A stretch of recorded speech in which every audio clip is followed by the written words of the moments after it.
Hi friends, Rashmika food vlog ನೋಡ್ತಿರೋರು like ಮಾಡಿ, subscribe ಮಾಡಿ, ಬೆಲ್ ಐಕಾನ ಕ್ಲಿಕ್ ಮಾಡಿ, ಶೇರ್ ಮಾಡೋದನ್ನ ಮರಿಬೇಡಿ. ನಾನು ನಿಮ್ಗೆ ಇವತ್ತು ತೋರಿಸ್ಕೊಡ್ತಿರೋದು ಗೋಲ್ಗಪ್ಪ ಹೇಗೆ ಮಾಡೋದು ಅಂತ. ಅಂದರೆ ಪಾನಿಪುರಿ. ಅದಕ್ಕೆ ಬೇಕಾಗಿರೋ ಇಂಗ್ರೀಡಿಯೆಂಟ್ ನೋಡ್ಕೊಳ್ಳೋಣ ಬನ್ನಿ. ಆಲೂಗೆಡ್ಡೆ 3 ಬೇಯಿಸಿಟ್ಕೊಂಡಿದ್ದೀನಿ, ಬಟಾಣಿ ಒಂದು 1/4 ಕಪ್ಪಷ್ಟು, ಈರುಳ್ಳಿ ಒಂದು ಮೀಡಿಯಮ್ ಸೈಜು 3 ಈರುಳ್ಳಿ ಚಾಪ್ ಮಾಡಿ ಇಟ್ಕೊಂಡಿದ್ದೀನಿ. ನಾನು ಬಾಂಬೆ ಚೊಟ್ಟು ತೊಗೊಂಡಿದ್ದೀನಿ. ಆಮೇಲೆ ಪಾನಿಪುರಿ ಮಸಾಲೆ ಎವರೆಸ್ಟದು ನಾನು ತೊಗೊಂಡಿದ್ದೀನಿ.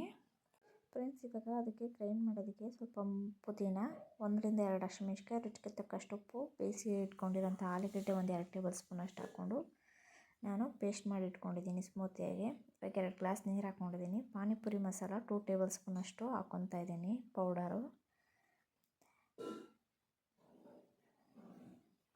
ಹಾಕ್ಕೊಂಡು ಚೆನ್ನಾಗಿ ಮಿಕ್ಸ್ ಮಾಡ್ಕೋಬೇಕು. ನಿಮಗೆ ಇನ್ನೂ 1 ಟೇಬಲ್ ಸ್ಪೂನ್ ಹಾಕ್ಕೋಬೇಕು ಅನಿಸಿದ್ರೆ ಹಾಕ್ಕೊಳ್ಳಿ. ನಾನು ಗ್ರೈಂಡ್ ಮಾಡ್ಕೊಂಡಿದ್ನಲ್ಲ ಪೇಸ್ಟು, ಅದನ್ನು 2ರಿಂದ 3 ಚಮಚ ಅಷ್ಟು ಹಾಕ್ಕೊತಿದ್ದೀನಿ.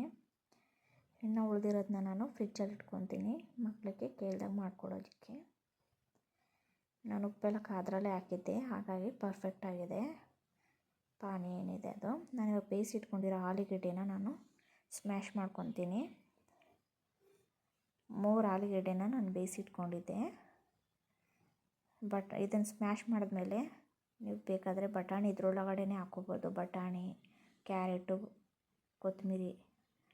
ನಾನು ಬರೀ ಆಲೂಗೆಡ್ಡೆ ಮಾತ್ರ ಹಿಂಗೆ ಸ್ಮ್ಯಾಶ್ ಮಾಡಿ ಹಾಕ್ಕೊಂಡಿದ್ದೀನಿ. ಸಪ್ಪೆನ್ಸ್ದು ಸ್ವಲ್ಪ ರುಚಿಗೆ ತಕ್ಕಷ್ಟು ಉಪ್ಪು ಹಾಕ್ಕೊತಾ ಇದ್ದೀನಿ. ಚೆನ್ನಾಗಿ ಇವಾಗ ಮಿಕ್ಸ್ ಮಾಡಿಕೊಂಡು ಇಟ್ಕೊತೀನಿ. ಕ್ಯಾರೆಟ್ ಇಲ್ಲ ಫ್ರೆಂಡ್ಸ್, ಹಾಗಾಗಿ ನಾನು ಹಾಕ್ತಾಯಿಲ್ಲ. ಬಟಾಣಿ ಬೇಯಿಸಿಟ್ಕೊಂಡಿದ್ದೀನಿ. ಆಮೇಲೆ ಹಿಂಗೆ ಬಾಂಬೆ ಚೊಚ್ಚು ತೊಗೊಂಡಿದ್ದೀನಿ. ನಾನು ಈರುಳ್ಳಿನ ಚಾಪ್ ಮಾಡಿ ಇಟ್ಕೊಂಡಿದ್ದೀನಿ, ಮೀಡಿಯಮ್ ಸೈಜು 3 ಈರುಳ್ಳಿ. ಪೂರಿನ ನಾನು ಬೇಯಿಸಿಟ್ಕೊಂಡಿದ್ದೀನಿ ಕರ್ದ ಎಣ್ಣೆಯಲ್ಲಿ. ಇವಾಗ ಪೂರಿನ ಹೋಲ್ ಮಾಡ್ಕೊಳ್ಳೋಣ.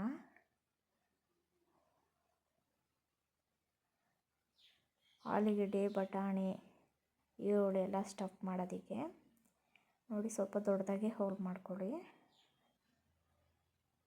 ಸ್ಟಫ್ ಮಾಡೋದಕ್ಕೆ ನಿಮ್ಗೆ ಸ್ವಲ್ಪ ಈಸಿ ಆಗುತ್ತೆ.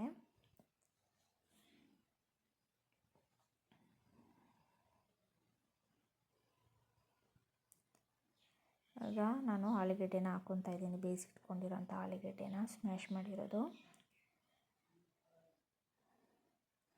ಸ್ವಲ್ಪನೇ ಹಾಕ್ಕೊಳ್ಳಿ. ಆಲೂಗೆಡ್ಡೆ ಇಷ್ಟ ಇಲ್ಲದೆ ಇರೋರಿಗೆ ಸ್ಕಿಪ್ ಮಾಡ್ಕೊಳ್ಳಿ. ಕೆಲವ್ರಿಗೆ ಆಲೂಗೆಡ್ಡೆ ಇಷ್ಟ ಆಗೋಲ್ಲ, ಅದಕ್ಕೋಸ್ಕರ ಹೇಳ್ತಾ ಇದ್ದೀನಿ. ನನಗೆ ಬಟಾಣಿ ಅಂದರೆ ತುಂಬ ಇಷ್ಟ, ಹಾಗಾಗಿ ನಾನು ಜಾಸ್ತಿ ಹಾಕ್ಕೊತಾ ಇದ್ದೀನಿ. ಬಟಾಣಿ ಹಾಕ್ಕೊಂಡ್ಮೇಲೆ ನಾವು ಈರುಳ್ಳಿನ ಹಾಕ್ಕೊಡೋಣ, ಚಾಪ್ ಮಾಡಿ ಇಟ್ಕೊಂಡಿರೋದು.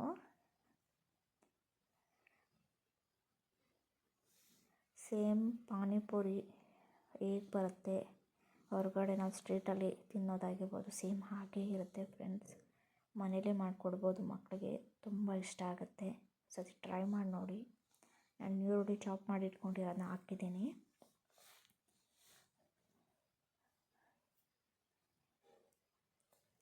ಪಾನಿ ರೆಡಿಯಾಗಿದೆ. ಇವಾಗ ನಾನು ಮಿಕ್ಸ್ಚರ್ ಹಾಕ್ಕೊತಾ ಇದ್ದೀನಿ. ನಾನು ಬಾಂಬೆ ಚೊಟ್ಟು ತೊಗೊಂಡಿದ್ದೆ. ನಿಮ್ಗೆ ಯಾವ ಚೊಟ್ಟು, ನಿಮ್ಗೆ ಬಾಂಬೆ ಚೊಟ್ಟು ಇಷ್ಟ ಆಗಿಲ್ಲ ಅಂದರೆ ನಿಮ್ಗೆ ಯಾವುದು ಇಷ್ಟ ಆಗುತ್ತೆ ಅದೇ ತಗೊಳ್ಳಿ. ಇವಾಗ ರೆಡಿಯಾಗಿದೆ. ಇವಾಗ ಪಾನಿ ಹಾಕ್ಕೊಂಡು ನಾನು ಟೇಸ್ಟ್ ಮಾಡ್ತಾಯಿದ್ದೀನಿ.